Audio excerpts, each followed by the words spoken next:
Hola, buenas tardes a todos. Soy la psicóloga Karina Pastrana y estamos otro martes más aquí en Psicología en Diálogo. Bueno, el día de hoy les traigo un tema muy interesante sobre las etiquetas y cómo estas llegan a afectar tanto nuestra autoestima como nuestra identidad, ¿no? Quiero pues agradecerles a todos por entrar a ver, escucharnos y seguirnos en todas nuestras redes sociales. Y pues quiero empezar este episodio haciéndoles una pequeña pregunta. ¿Qué fue lo que más les dijeron cuando eran niños? ¿Cómo los etiquetaron? ¿El inteligente, el atoso, el berrinchudo? Porque aunque no lo notemos, estas palabras pues siguen viviendo dentro de nosotros. Seguimos catalogándonos así y seguimos expresándonos y etiquetándonos de esta manera. Y eso es exactamente de lo que vengo a hablarles, de las etiquetas escolares y cómo terminan convirtiéndonos en esta identidad. Y bueno, empezamos. El autoconcepto no es algo con lo que nacemos, sino lo que vamos aprendiendo, ¿no? Lo que vamos aprendiendo a lo largo de esta vida, a lo largo del trayecto.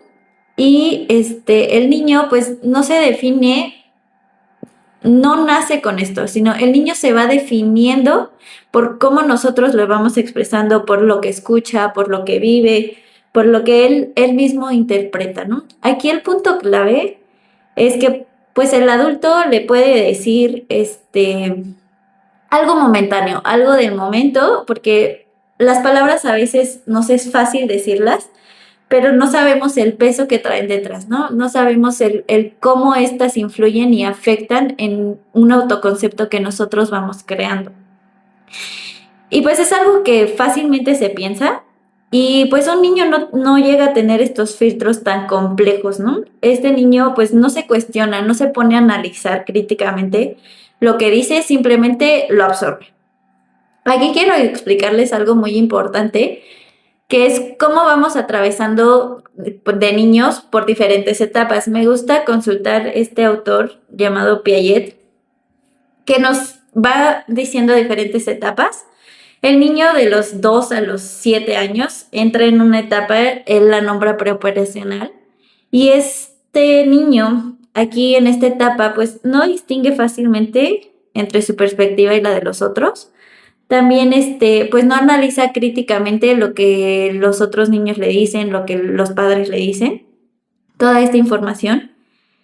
Y también interpreta la realidad de una forma literal. Lo que se dice es, no hay más. Entonces, quiere decir que si un adulto llega y le dice, pues, eres malo para esto, el niño pues empieza, no piensa que es una opinión, no piensa que es algo que le dicen porque es malo para algo, sino es malo para absolutamente todo.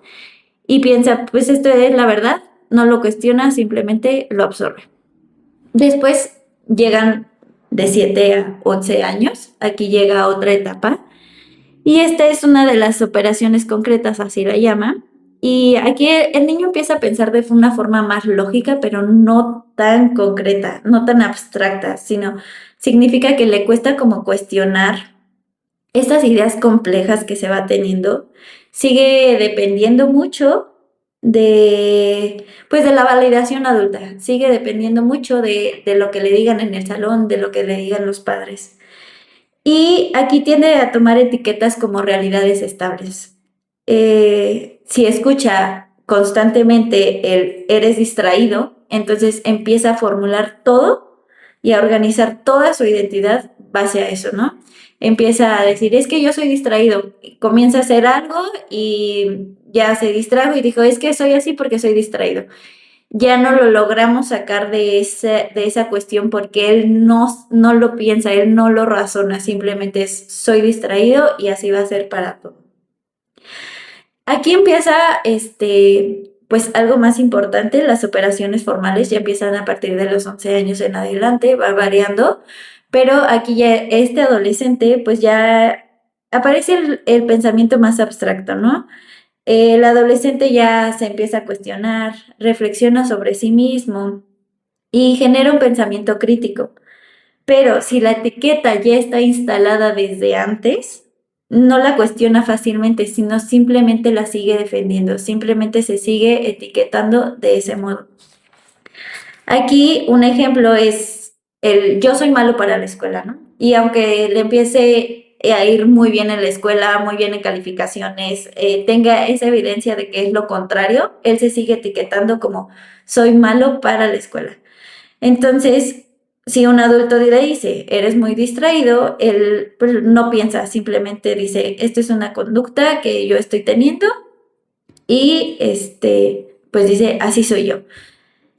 Entonces, aquí es importante recalcar que las palabras que decimos van teniendo ese peso sobre el niño, ese peso sobre el menor, sobre el adolescente, y es muy difícil el cómo ir etiquetando nuevamente y ir siguiendo como estos pasos para que él no se autodenomine, ¿no? Aquí también hablamos sobre ese efecto espejo, ¿no? Los niños se ven a sí mismos a través de los adultos, eh, a través de los padres y de estas figuras de autoridad que está teniendo, ¿no? Aquí un ejemplo es cuando un niño llega a consulta y nos dice, es que siempre soy el que se porta mal. Pero este discurso, si lo empezamos a explorar, es porque esa conducta, este, pues viene de una situación tal vez escolar, tal vez de que un grupo de el maestro tiene un grupo grande y dice, bueno, es que este niño siempre se porta mal, pero no, simplemente ese niño necesita como cierta atención o ciertos diferentes aspectos o pasos para poder lograr algo en común, ¿no? Algo que todo el grupo está logrando.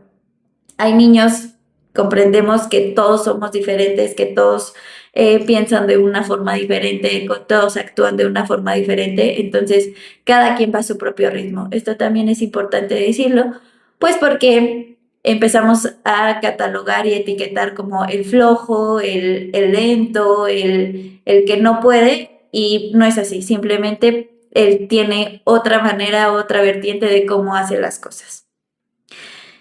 Aquí empieza a salir como esa inquietud, esa impulsividad y que es una forma normal del desarrollo. Creo que aquí el niño, el adolescente, pues empieza como a desarrollarse, pero pues ya todo el sistema, ya toda la comunidad ya lo etiquetó, ¿no? Ya le dio un rol, ya le dijo qué es. Entonces el niño ya no sigue como explorando todas estas partes y ya se encerró en esa casilla y es difícil pues sacarlo de ahí, ¿no? Porque él ya lo tomó.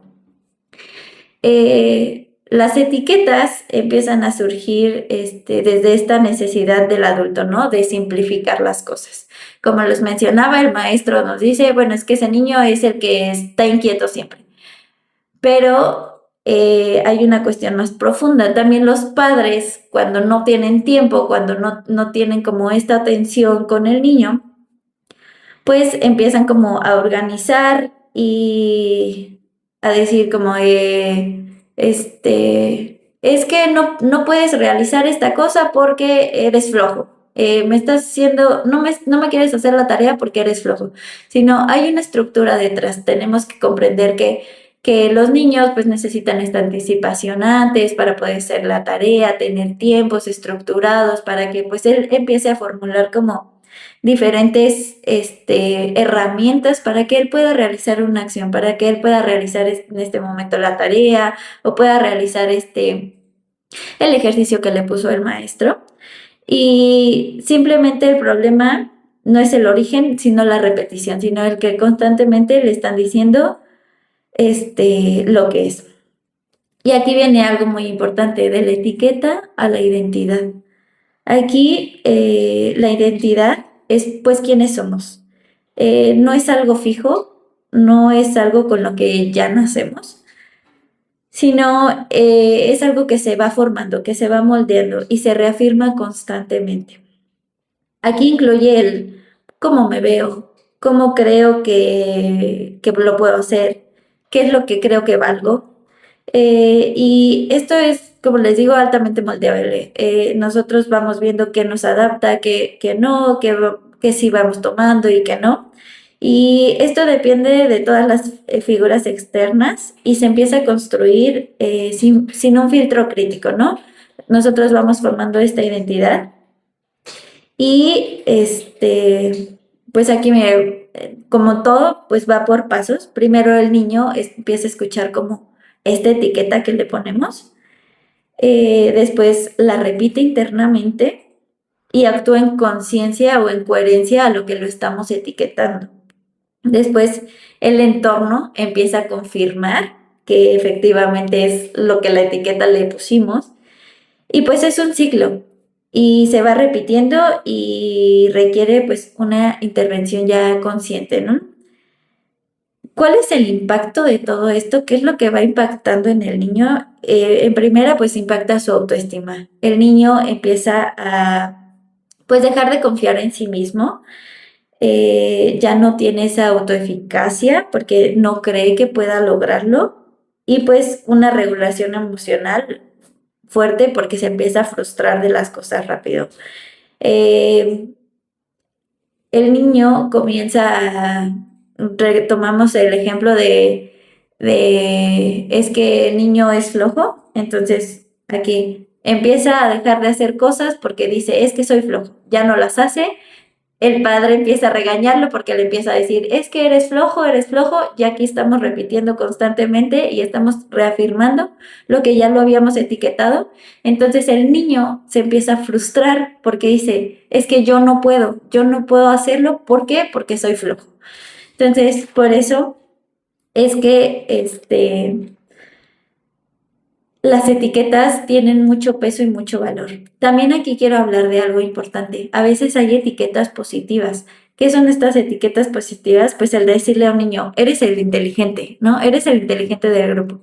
Aquí pues parece positivo, pero se genera y se desencadena un peso sobre el niño porque él empieza a decir, bueno, si fallo, ya no voy a ser el inteligente. O sea, ya me van a etiquetar como otra cosa, ya no voy a seguir y va a empezar a tener miedo al error, va a tener esa evitación de retos y pues una dependencia al resultado, ¿no? Empieza a tener esa ansiedad del desempeño. El niño empieza a pensar, si fallo en esto, dejo de ser quien soy, dejo de ser la persona por la cual me están etiquetando, dejo de ser esa persona inteligente, ¿no? Porque ya fallé, ya tuve un error. Y pues esto es muy peligroso. Ahí hablando de niños, también en la adolescencia, esto se identifica porque un adolescente ya construye su narrativa, ya tiene una narrativa interna y no solo escucha, sino que ya cuenta historias sobre sí mismo. Soy el malo para la escuela, no soy el inteligente, yo no sirvo para eso. Y esas narrativas pues impactan en decisiones reales, ¿no? Pues empiezan a intentarlo, pero con miedo a fallar o empiezan a evitarlo. Entonces ya tenemos un niño que se empieza a aislar, que ya no empieza a relacionarse con otros, que ya empieza a tener ciertos miedos por la etiqueta positiva que en algún punto le pusimos. Entonces aquí lo importante es como el saber bien lo que vamos a decirle, ¿no? Lo que vamos a catalogar en el niño.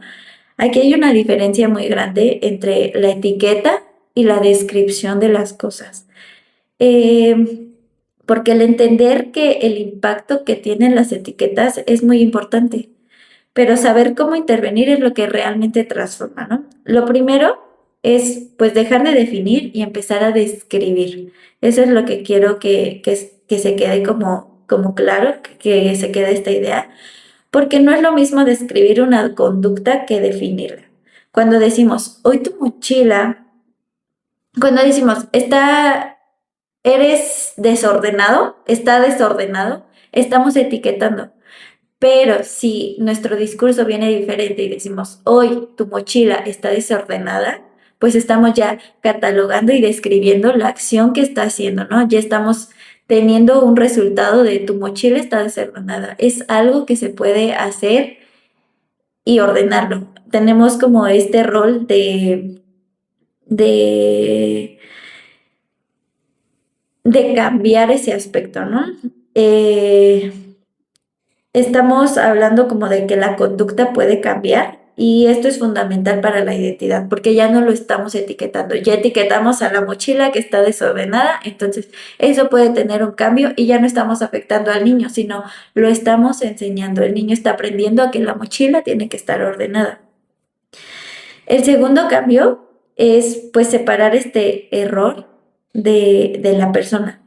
Muchos niños creen que equivocarse es como ser insuficiente. Y esto viene de las frases que a veces como adultos suelen decir, de siempre lo haces mal, nunca pones atención. Y aquí el cambio es sencillo y es poderoso. En lugar de está mal, de decir estás haciendo mal, podemos decir esto todavía no está correcto. Entonces aquí ya cambió totalmente la dinámica, ya cambió la alternativa. Entonces el niño ya tiende a mejorar o a perfeccionar lo que estaba incorrecto, ¿no? Lo que ya no es lo que estaba mal. Ya volvimos a no etiquetar al niño, sino corregir esa acción. Entonces el niño comienza a aprender y empieza a focalizarse en que verdaderamente puede cambiar algo que todavía no está correcto. Y pues esto nos abre la posibilidad al cambio. Esto ya no cierra al niño, no lo aísla, sino es como de, bueno, podemos tener este cambio, ¿no? ¿Cuál es este tercer cambio que tenemos? Pues reforzar el proceso, no la identidad, ¿no? En lugar de decir, eres muy inteligente, aquí podemos cambiar y decir, me di cuenta cómo lo intentaste, vi el esfuerzo que hiciste, porque cuando reforzamos la identidad, aquí generamos esta presión, pero no reforzamos como el proceso, sino reforzamos el aprendizaje, el que el niño vaya aprendiendo, el que el niño no se bloquee, no se empiece a decir como de, bueno, es que soy así y así me quedo, sino como de, bueno, puedo intentarlo y mejorar lo que ya estaba haciendo antes, ¿no? Porque no me estaba sucediendo. Y aquí empieza a construir una nueva narrativa. El niño empieza a tener una nueva narrativa de él, que no es ya no puedo, sino puedo intentarlo de diferente manera para poder aprender nuevas cosas, ¿no? Para poder volver a intentarlo. Cuando un niño ya tiene etiquetas, pues no basta con dejar de decirlas, ¿no? Sino hay que volver a construir, hay que volver a empezar como esta nueva historia nuevamente. Si un niño dice, es que yo soy malo para las matemáticas, no es que sea malo, sino simplemente no lo contradecimos de golpe, lo acompañamos a transformar esa narrativa, lo acompañamos y le podemos decir, tal vez no te ha sido fácil, pero pues hay otras herramientas, ¿no? Hay cómo poder llegar a esa solución de ese problema matemático y no estamos catalogando el que eres malo para las matemáticas, simplemente pues que no está yendo como por la forma correcta para realizarlo, ¿no? Hay muchas herramientas que tenemos para poder llegar a un fin en común.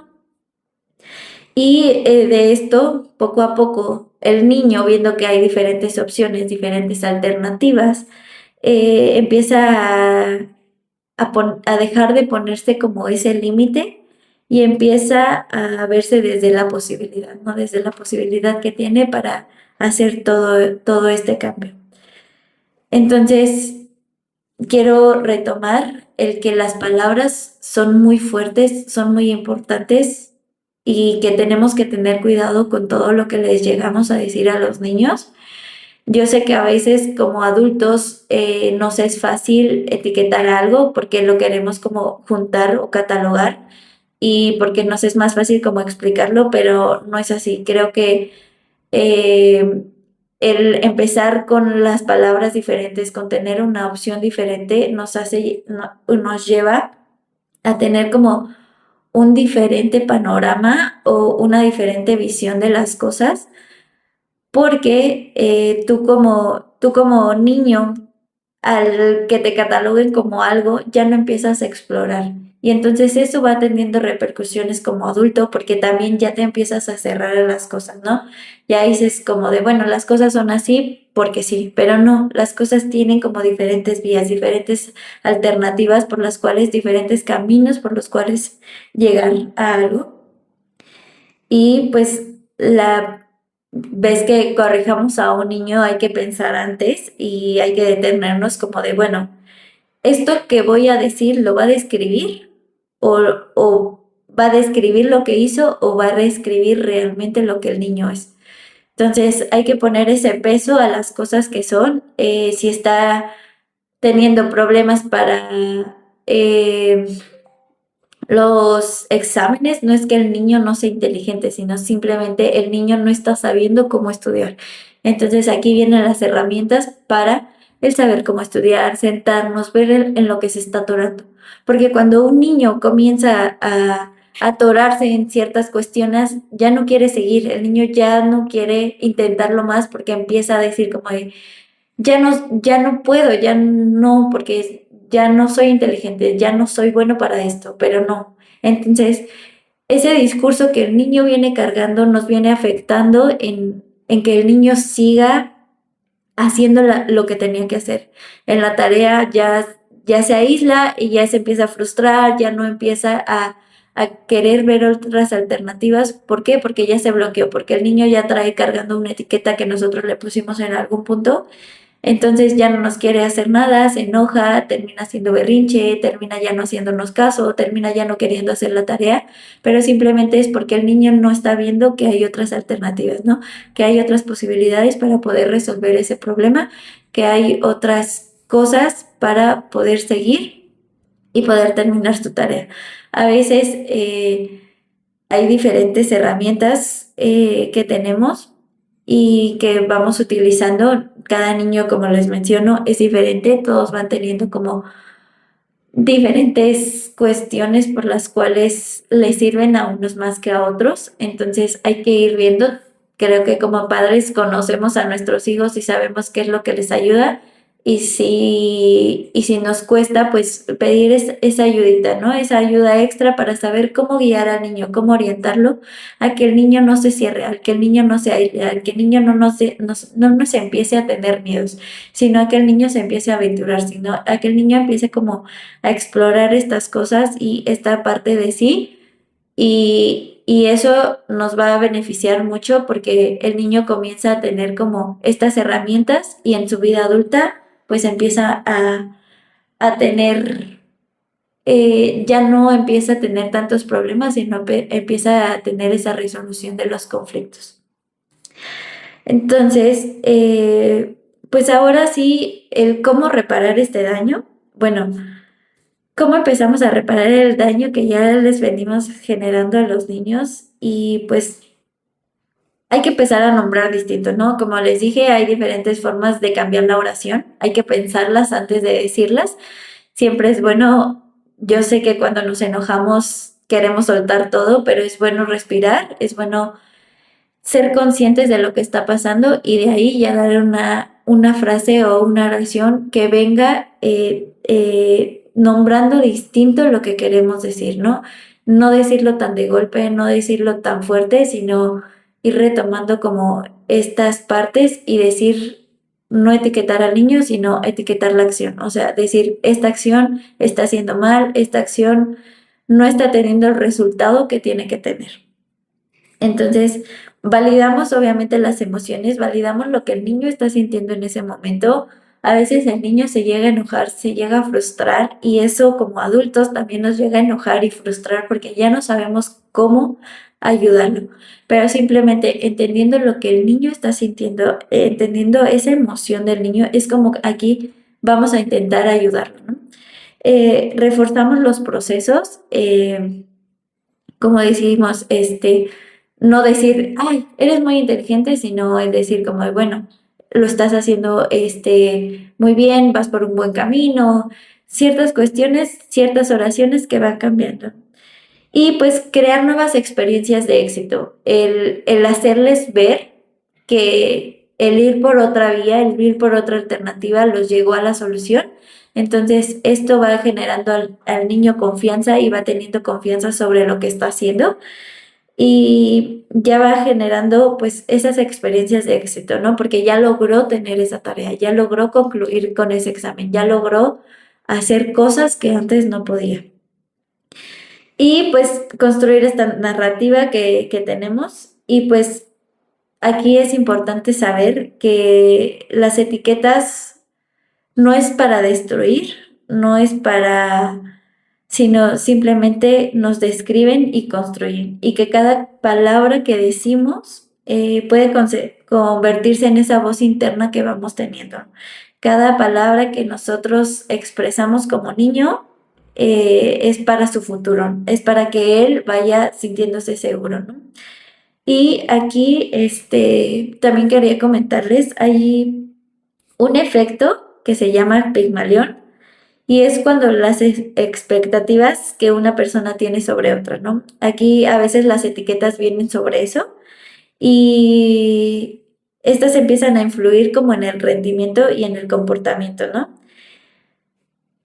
Aquí, como les mencioné al principio, cuando nosotros empezamos a etiquetar al niño, cuando nosotros empezamos a decirle algo, viene siendo este ciclo donde ya lo catalogamos como algo y va repitiéndolo, va repitiéndolo, va repitiéndolo. Entonces no hay que etiquetar malamente, sino hay que hacer que repita, pero cosas buenas, que repita el si está si, ay, ese niño es pegalón, no estarle diciendo como es que pega, es que pega, es que pega, sino enseñarle al niño que hay otras alternativas por las cuales él puede no pegar, él puede expresar lo que está sintiendo o él puede tener eso que, por el cual está pegando. Entonces, hay que empezar a construir eso, hay que empezar a decir como de, no, pues el niño sabe regularse, sabe controlarse, empieza a respirar, sabe que cuando se enoja tiene estas opciones como de poder respirar, de poder este, irse, pensar bien, retomar como todo esto y volver a empezar, ¿no? Entonces, hay que reforzar eso, hay que ir viendo que pues el niño vaya teniendo como estas herramientas y nosotros como adultos ir dejando como esas etiquetas a un lado y ir fomentando el que el niño pueda tener su propia identidad, su propia autoconciencia y él sea consciente de lo que está haciendo. A todo esto, pues, yo quiero saber, cómo les fue con este tema, con esta educación, el cómo empiezan a pensar que ustedes también como adultos tuvieron esas etiquetas desde niño, cómo desde ya este punto, cómo ven lo que sus padres lo nombraron, sus maestros, o esas figuras de autoridad, y cómo sigue hasta la actualidad teniendo ese peso sobre ustedes. Entonces, ya como adultos lo vamos reflexionando, ya tenemos esta capacidad de cambiarlo, de decir yo no soy así porque yo soy esto, pero sí es importante que el niño empiece a tener este discurso, ¿no? Yo soy este niño que le gusta esto, le gusta dibujar, le gusta pintar y esto vamos formando esa identidad que el niño va teniendo, va construyendo y eso nos hace fuertes para que cuando un niño llegue a atacar o un niño o un adulto llegue a etiquetarlo, el niño diga, no me etiquetes, ¿por qué? Porque no soy como tú lo dices y esto nos ayuda bastante a que pues el niño empiece a confiar en sí mismo, ¿no? El niño sepa quién es, sepa lo que vale. Entonces, pues muchas gracias por escucharnos en este nuevo episodio, en este nuevo capítulo. Les recuerdo que nos sigan, también tenemos episodios los viernes y nos sigan en todas nuestras redes sociales, en YouTube, en Facebook, nos encontramos como Psicólogos Grupo Guía, en Instagram como Psicólogos Grupo Guía México. Ahí siempre subimos y suben publicaciones, psicotips y cosas para que nosotros pues nos vayamos identificando y vayamos entendiendo el por qué nos estamos sintiendo de esas maneras. También quiero que nos sigan en TikTok, estamos como Mente Armonía. Y pues eso fue todo por el día de hoy. Muchas gracias y hasta luego.